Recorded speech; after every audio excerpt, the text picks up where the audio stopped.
Today, about 1 billion adults are illiterate, nearly 2/3 of whom are women. Illiteracy is not going away quickly either. The rate we're going, we will still have a lot of it a century from now. How do people remember if they can't read? Before writing, people remembered with poetry, with song, with tattoos on their bodies, with ritual. They remembered with apprenticeship, and they remembered by asking older people with long memories. People who can't read still do these things today. In oral cultures, you can find traditional practices and institutions that have solved the most difficult human problems for thousands of years. Even today, these practices and institutions mean the difference between life and death in much of the developing world. At my oral village, we are walking hand in hand with oral villagers into our modern world. Oral savings practices involve cows and wooden planks and doing favors for others. But today, if you don't have the skills to manage and save cash, you are very vulnerable. So our first task involves building financial numeracy skills, which help villagers to adapt to the cash economy and to the modern financial system. Oral villagers will buy and sell things for cash, but if they want to save or plan for the future, they use non-cash stores of value.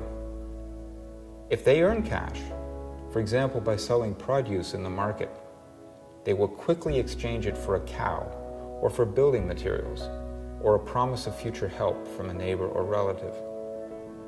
If you can't count or calculate, it's easier and safer to manage your plans for the future with cows than with cash. The numbers are a lot smaller and you don't have to write anything down. Almost everything we do in the modern economy requires some basic knowledge of numbers. Most of us learn this in primary school. We may not even remember learning it. It can be hard for us to imagine how oral adults, who did not learn basic arithmetic as children, manage to cope. But we humans know how to project competence. It's smart to hide innumeracy because innumeracy makes you very vulnerable. What isn't smart is for us numerates and literates, who ought to know better, to act as if what we see is all there is. Numeracy is not like illiteracy, this huge barrier that hard-working adult villagers can never find the time to overcome.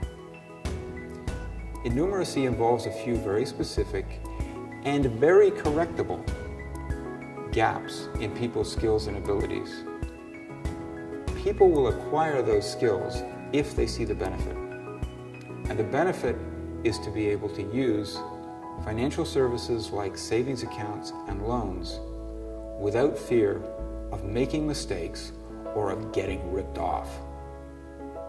At my oral village, we want to know what these skill gaps are so we can find solutions.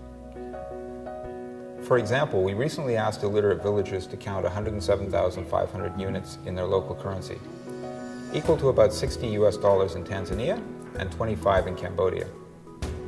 Half of these villagers had never been to school at all, not even for a day. We were impressed that 3/4 got it right, although it involves about 15 to 20 local notes of different denominations. Then we asked them to show us the same number from a list of 5 written numbers. In most, there was a 0 missing, or an extra 0, or a 0 in the wrong place.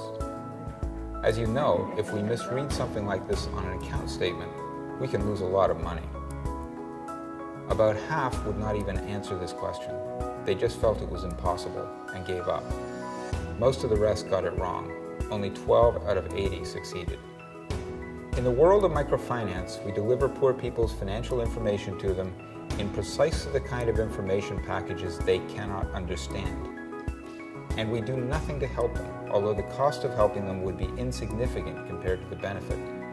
Why do we do this? At my oral village, we are crafting solutions to help adult villagers who are stranded in the oral world to cross the bridge into full financial inclusion. Our solutions are based on 2 defining principles. First, we are smart enough today to deliver some financial information that really matters to illiterate people in a way that they can immediately understand and use.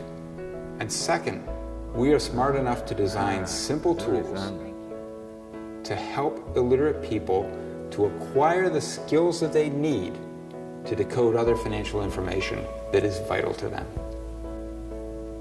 We like to think we live in a global village. Let's give the real villagers a chance to join us. Namna gani ambavyo kutojua mahesabu kumeathiri maisha yako? Unaweza ukaniambia? Naweza nikakwambia, yani kwa sababu siwezi mahesabu kabisa. Ndio maana nashindwa kabisa kufanya biashara. Kuna niathiri kweli, kuna niathiri, lakini kweli kinaweza kikanifundisha kwa sababu najua jinsi ya kurudisha change, najua kabisa jinsi ya kuelewa. Hapa kama hivi mnakuwa mnanifunza kabisa jinsi ya kurudisha change. Najua mtu fulani kanipa labda shilingi fulani, jinsi ya kumrudishia change nikiangalia hapa kabisa. Kinaweza kama msaada mkubwa sana. Kwa hiyo unafurahia? Sana kabisa. Nafurahi. Asante.